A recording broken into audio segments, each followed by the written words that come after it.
It was one of those nights where exhaustion settled deep in my bones. The office had been chaos all day, and I had stayed late, finishing up a report that no one would read until Monday. By the time I got to the subway station, it was nearly deserted, the eerie silence making the city feel wrong, like a clock that had suddenly stopped ticking. The last train home screeched into the station. I stepped in, looking around the nearly deserted car. A few people sat scattered about. One guy slumped over, probably asleep, an older woman clutching her purse, and a man in a dark coat at the far end of the car. I slid into my usual spot near the middle, letting my head rest against the window. The train jerked forward, and the station blurred outside. I checked my phone. No new messages, no missed calls. Just me, the sound of the subway, and a long ride home. A few stops in, the older woman exited. The sleeping guy stirred, but didn't wake. I looked at the man in the dark coat. He was sitting completely still, staring straight ahead. No phone, no book, not even a twitch. Just staring. I looked away, trying to convince myself I wasn't being weird. But at the next stop, when another passenger left, I noticed something unsettling. He had moved closer. Not dramatically, just a few seats up. But it was enough to make my stomach tighten. I turned my attention back to my phone, willing the train to move faster. Another stop. The sleeping guy stumbled off, leaving just me and the man in the dark coat. He moved again. Now he was just a few seats away, close enough that I could hear him whispering to himself. But the sound of it was low, hurried, and impossible to decipher. I gripped my bag tighter, eyes locked on the reflection in the dark window. I wanted to believe this was a coincidence, that he was just another tired commuter, but I could feel his eyes on me. The train lurched into the second-to-last stop. I had one more to go, just one. Then he slid right next to me. I flinched, turning sharply. He was staring at me now, his eyes wide and unblinking. Up close, he smelled of damp fabric and something stale, like old cigarettes. His lips moved again, but this time I heard the words. "I've been waiting for you." A chill shot through me. My pulse hammered, but I kept my face neutral. If I reacted, would he escalate? Was he armed? I had no idea. I just knew I had to get off the train. Now. As the doors hissed open, I bolted, not giving a damn if I looked crazy. I ran toward the stairs, hearing footsteps behind me. He was following. I didn't stop, didn't look back. I flew up the steps two at a time, my breath ragged.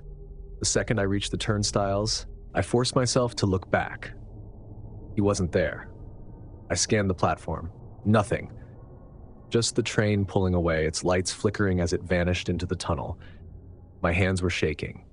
I took a deep breath, forcing myself to calm down.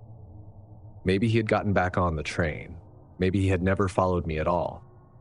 But I couldn't convince myself I was safe. I walked home quickly, my keys gripped between my fingers. Every shadow seemed too dark. Every footstep behind me felt heavier than it should have.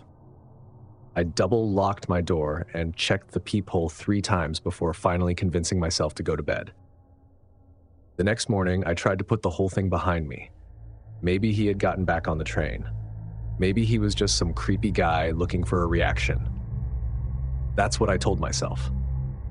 That's what I needed to believe. But the feeling didn't go away. That gnawing unease that stuck with me long after I got home. For the next few nights, I found myself looking at every passing stranger, flinching when I saw a dark coat in the crowd. I switched up my route home. I started taking Ubers instead of the train.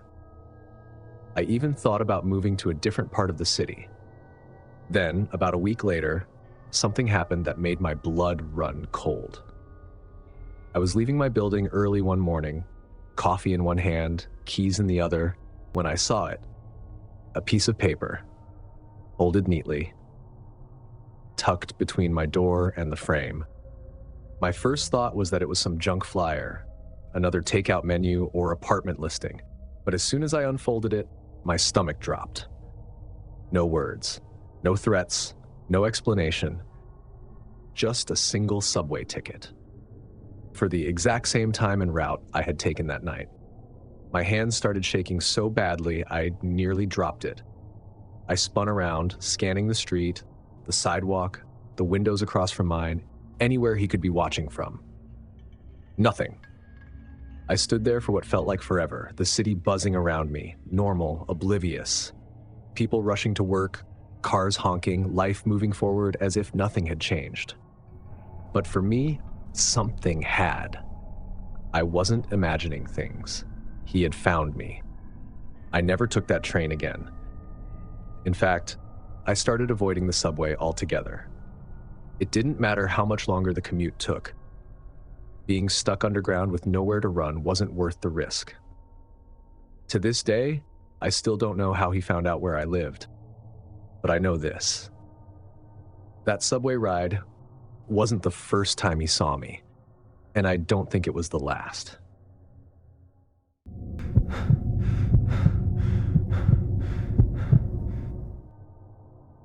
Solo backpacking through Europe was one of those bucket list dreams of mine. After years of saving and planning, I was finally doing it. By the time I boarded the overnight train from Vienna to Budapest, I had already been on the road for 2 weeks, hopping from hostel to hostel, exploring cities, meeting new people, and soaking in every moment. But travel exhaustion is real, and I was looking forward to the overnight train ride. 7 uninterrupted hours of sleep in a private cabin. A luxury compared to the crowded dorm rooms I had been staying in. It was late December, and the train station in Vienna was quiet, the platform illuminated by a sickly yellow glow. I boarded, found my sleeping car, and tossed my backpack onto the small bed. It wasn't exactly the height of luxury, but it was clean, warm, and most importantly, private. As I pulled my jacket off, I caught movement in my peripheral vision. Through the narrow gap in my cabin's curtain, I saw a figure standing just outside the next sleeping car. An older woman.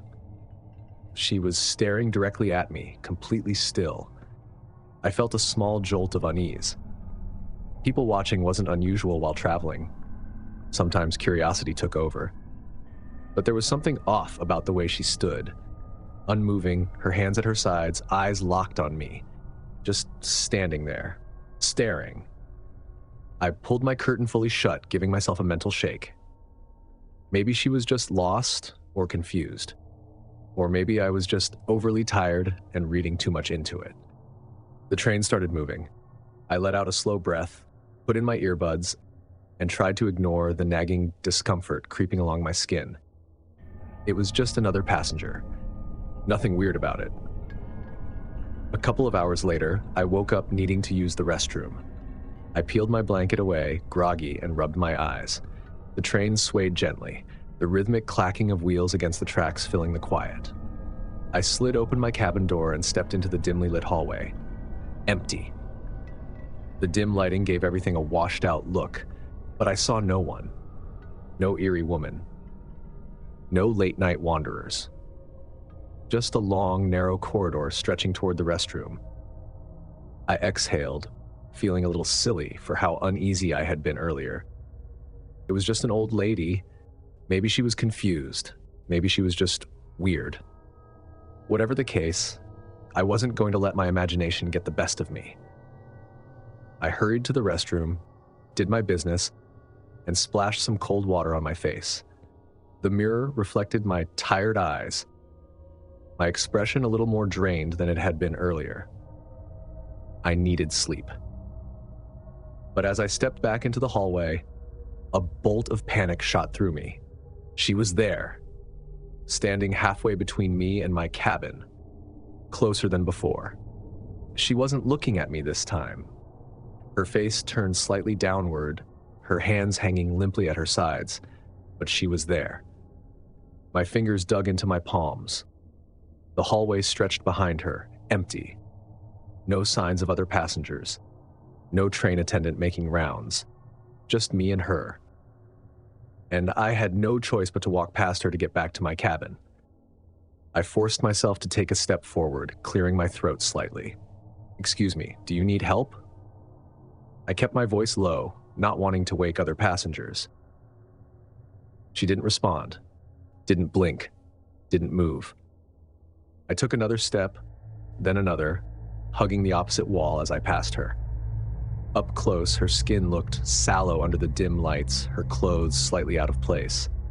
A mothball smell clung to the air around her. I hurried back to my cabin.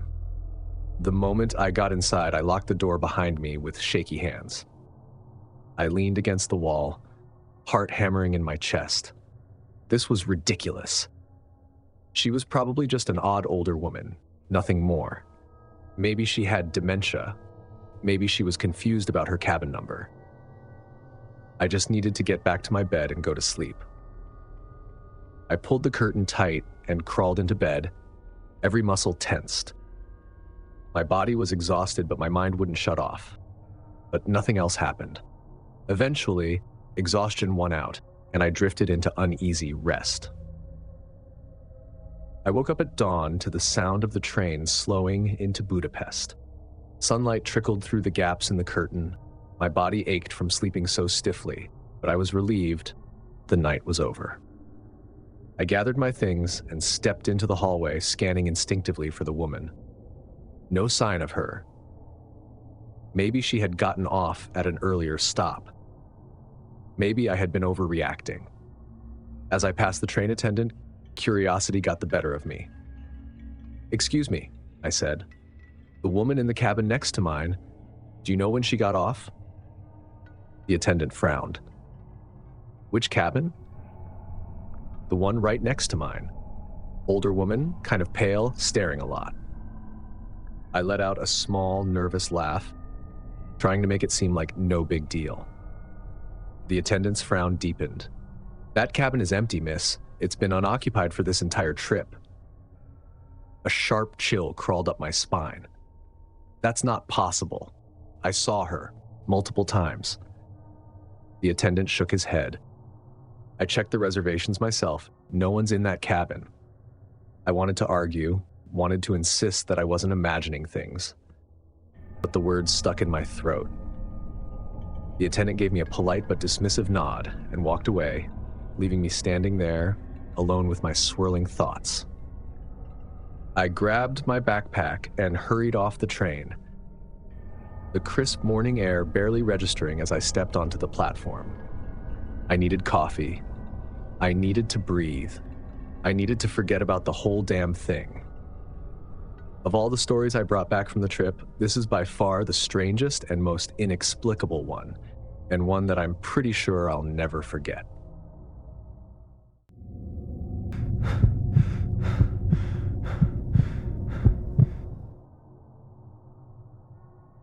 I've always been drawn to abandoned places. There's just something about them.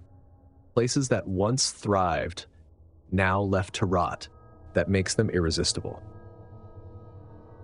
My best friend Danny and I had been urban exploring for years, sneaking into decaying buildings, forgotten tunnels, and crumbling factories.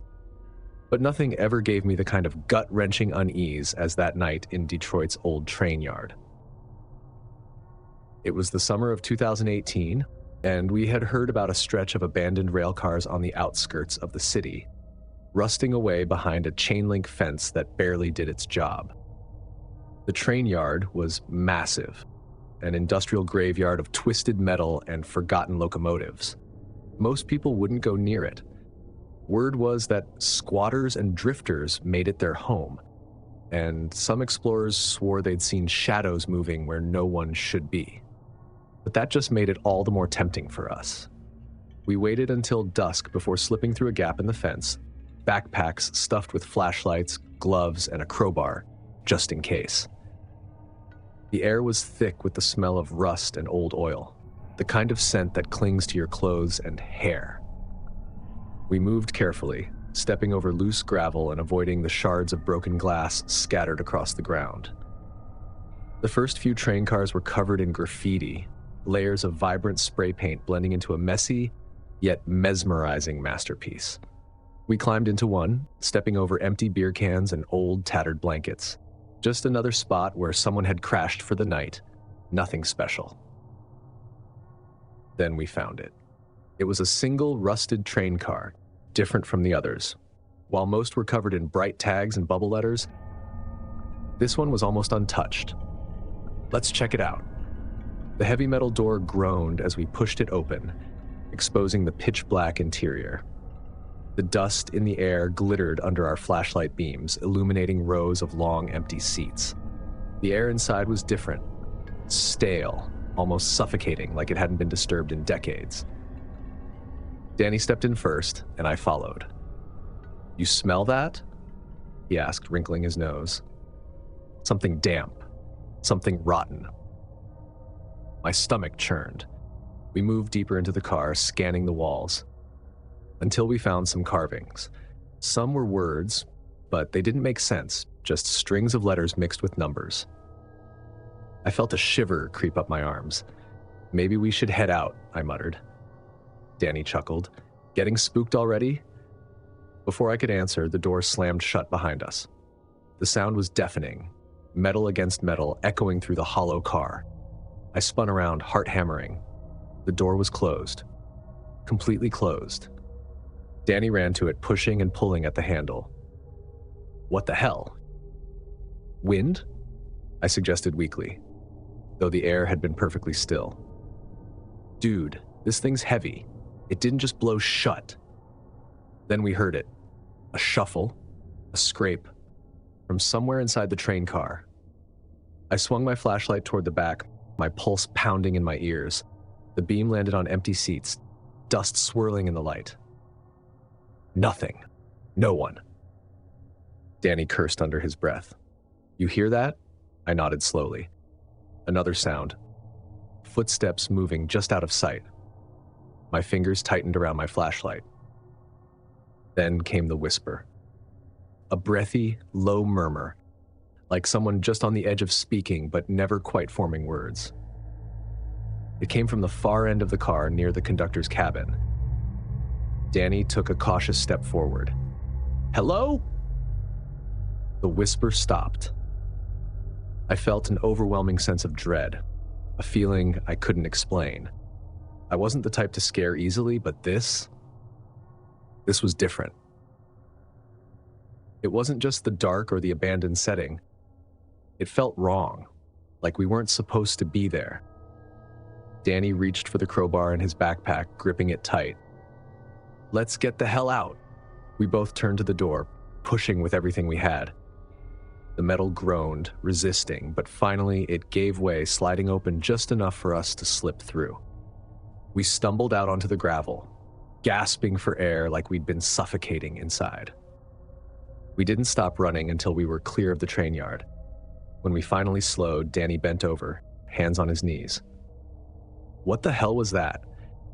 I shook my head, trying to catch my breath. "I don't know." We stood there for a moment, the unspoken fear between us weighing heavier than words. And yet, against all logic, I turned back. The train car stood there, still and lifeless, but something caught my eye, movement inside.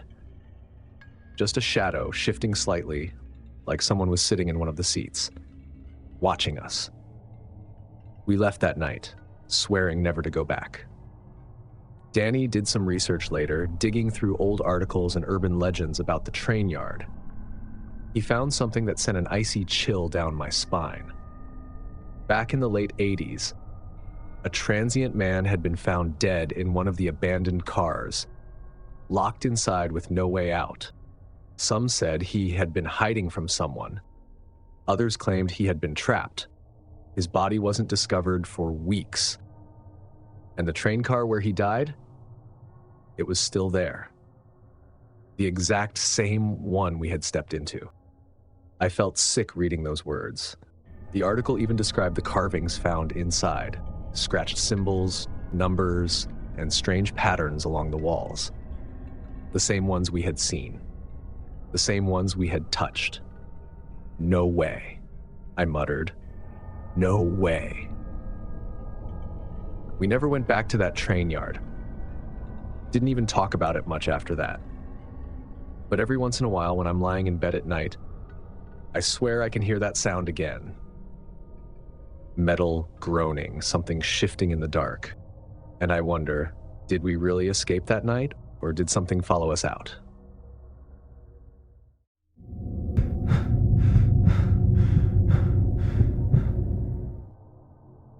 Seattle's public transit system had never bothered me much. I'd taken the late-night train countless times, usually heading home after gigs, tired but content, guitar case slung over my shoulder. The trains weren't usually crowded that late, just a handful of night shift workers, the occasional drunk stumbling home, or people like me who preferred the city when it was quiet. That night wasn't any different, at least at first. I got on near downtown, found a seat near the middle of the car, and leaned back, putting my headphones in. It was one of those nights where I just wanted to zone out, let the train rock me toward home, and not think about much.